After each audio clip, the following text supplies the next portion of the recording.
Assalamualaikum warahmatullahi wabarakatuh.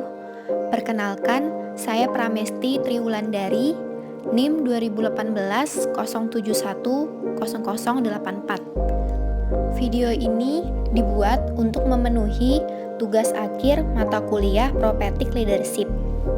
Nah, di video ini saya akan membahas mengenai profil pimpinan Muhammadiyah dari Kiai Haji Ahmad Dahlan sampai dengan Haidar Nasir.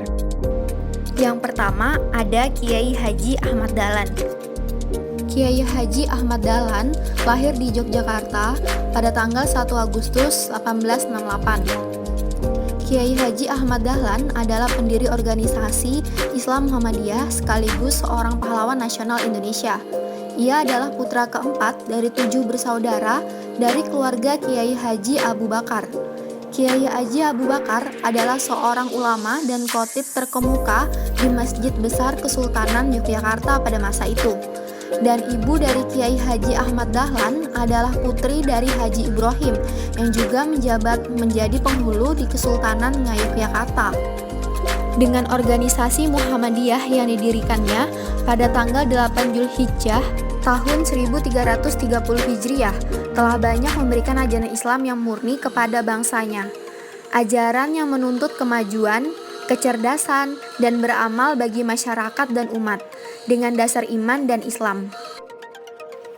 Yang kedua ada Kiai Haji Ibrahim. Dilahirkan di Kampung Kauman, Yogyakarta pada tanggal 7 Mei 1874. Beliau adalah seorang putra dari Kiai Haji Fadli Rahmaningrat, seorang penghulu hakim negeri Kesultanan Yogyakarta pada zaman Sultan Hamengkubuwono ke-7. Dan beliau merupakan adik kandung Nyai Ahmad Dahlan. Yang kedua ada Kiai Haji Ibrahim. Kiai Haji Ibrahim adalah Ketua Umum Muhammadiyah yang kedua yang menggantikan Kiai Haji Ahmad Dahlan. Kiai Haji Ibrahim adalah ulama yang hafal Al-Quran dan ahli seni baca Al-Quran serta mahir dalam bahasa Arab. Pada periode kepemimpinannya, cabang-cabang Muhammadiyah banyak didirikan di berbagai tempat di Indonesia. Yang ketiga, Kiai Haji Hisham adalah murid langsung dari Kiai Haji Ahmad Dahlan. Ia memimpin Muhammadiyah selama 3 tahun. Dalam masa periode kepemimpinan Hisham ini, Muhammadiyah telah membuka sekolah dasar 3 tahun atau Folk School atau sekolah desa dengan menyamai persyaratan dan kurikulum sebagaimana Folk School Gubernemen. Setelah itu, dibuka pula For Folk School Muhammadiyah sebagai lanjutannya. Saat pemerintah kolonial Belanda membuka standar school, yaitu sekolah dasar 6 tahun, maka Muhammadiyah pun mendirikan sekolah yang semacam dengan itu. Bahkan Muhammadiyah juga mendirikan Hollands Inland School Meet the Quran. Lalu yang keempat ada Kiai Haji Mas Mansur. Beliau dikukuhkan sebagai Ketua Pengurus Besar Muhammadiyah dalam Kongres Muhammadiyah ke-26 di Yogyakarta pada bulan Oktober 1937. Terjadi pergeseran era kepemimpinan di bawah komando Mansur. Pergeseran kepemimpinan dari kelompok tua kepada kelompok muda dalam mengurus besar Muhammadiyah tersebut menunjukkan bahwa Muhammadiyah saat itu sangat akomodatif dan demokratis terhadap aspirasi kalangan muda yang progresif demi kemajuan Muhammadiyah. Bahkan, pengurus besar Muhammadiyah pada periode Mas Mansur juga banyak didominasi oleh angkatan muda Muhammadiyah yang cerdas, tangkas, dan progresif. Kemudian yang kelima, ada Ki Bagus Hadikusumo. Semasa menjadi pemimpin Muhammadiyah, Ki Bagus termasuk dalam anggota BPUPKI dan PPKI. Ki Bagus Hadikusumo sangat besar perannya dalam perumusan Muqaddimah Undang-Undang Dasar tahun 1945 dengan memberikan landasan ketuhanan, kemanusiaan, keberadaban, dan keadilan. Pokok-pokok pikirannya dengan memberikan landasan-landasan itu dalam Muqaddimah Undang-Undang Dasar 1945 disetujui oleh semua anggota PPKI. Yang keenam ada Buya A.R. Sultan Mansur. Tercatat selama masa kepemimpinannya 2 periode, Sultan Mansur berhasil merumuskan garis perjuangan Muhammadiyah. antara lain mencakup usaha-usaha menanamkan dan mempertebal jiwa tauhid, menyempurnakan ibadah dengan khusyuk dan tawaduh, mempertinggi akhlak, memperluas ilmu pengetahuan, menggerakkan organisasi dengan penuh tanggung jawab, memberikan contoh dan suri tauladan kepada umat, konsolidasi administrasi, mempertinggi kualitas sumber daya manusia, serta membentuk kader handal. Dalam bidang fikih, Sultan Mansur dikenal sangat toleran. Misalnya, beliau tidak terlalu mempersalahkan perbedaan pendapat dalam masalah furu'iyah atau hukum agama yang tidak pokok. Yang ketujuh ada Kiai Haji Yunus Anis. Selama periode kepemimpinannya, Yunus Anis mengawal gagasan tentang kepribadian Muhammadiyah. Perumusan tersebut digarap oleh sebuah tim yang dipimpin oleh Kiai Haji Faqih Utsman dan kemudian diputuskan dalam Muktamar Muhammadiyah ke-35 pada tahun 1962 yang bertepatan dengan setengah abadnya Muhammadiyah. Yang kedelapan ada Kiai Haji Ahmad Badawi. Citra politik Muhammadiyah pada masa kepemimpinan beliau memang sedang tersudut karena banyaknya anggota Muhammadiyah yang menjadi anggota dan pengurus Masyumi yang saat itu sedang menjadi target penghancuran oleh rezim Orde Lama. Citra ini memang sengaja dihembus-hembuskan oleh PKI bahwa Muhammadiyah dituduh anti Pancasila, anti Nasakom, dan pewaris DI atau TII. Muhammadiyah pada saat itu berhadapan dengan adanya banyak tekanan politik masa Orde Lama. Menghadapi realitas politik seperti itu, Muhammadiyah akhirnya dipaksa berhadapan dengan urusan-urusan politik. Meski demikian, realitas menunjukkan bahwa Muhammadiyah hanya mampu mengerem laju pengaruh komunis di masa Orde Lama yang kurang mengedepankan nilai agama dan moralitas bangsa.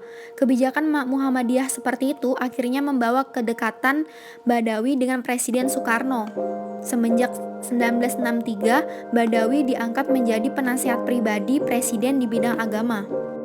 Yang kesembilan ada Kiai Haji Faqih Utsman.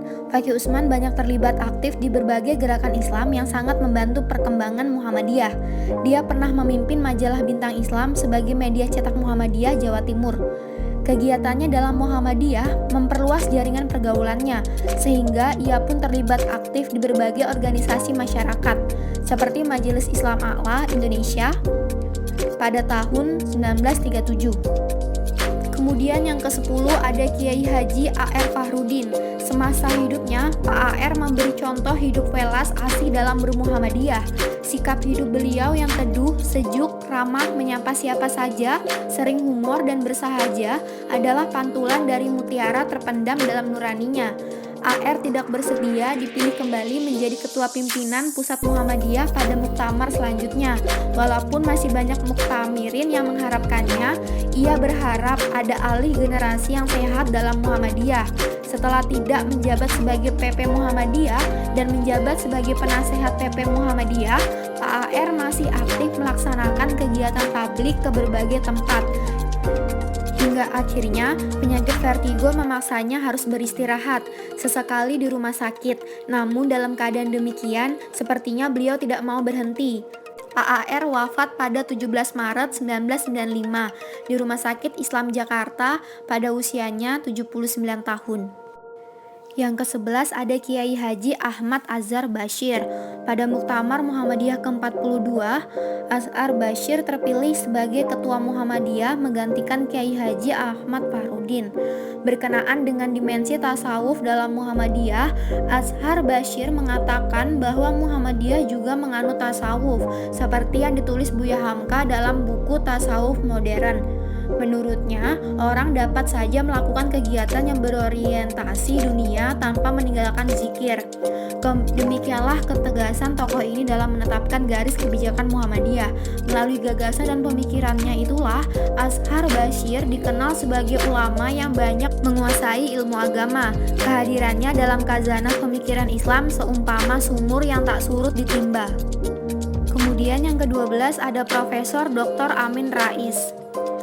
Kehadirannya di Muhammadiyah dapat dikatakan bahwa beliau tidak pernah terlepas dari pandangan keprihatinannya terhadap kehidupan politik nasional yang menurutnya perlu direformasi untuk menghindari keterpurukan bangsa yang semakin dalam.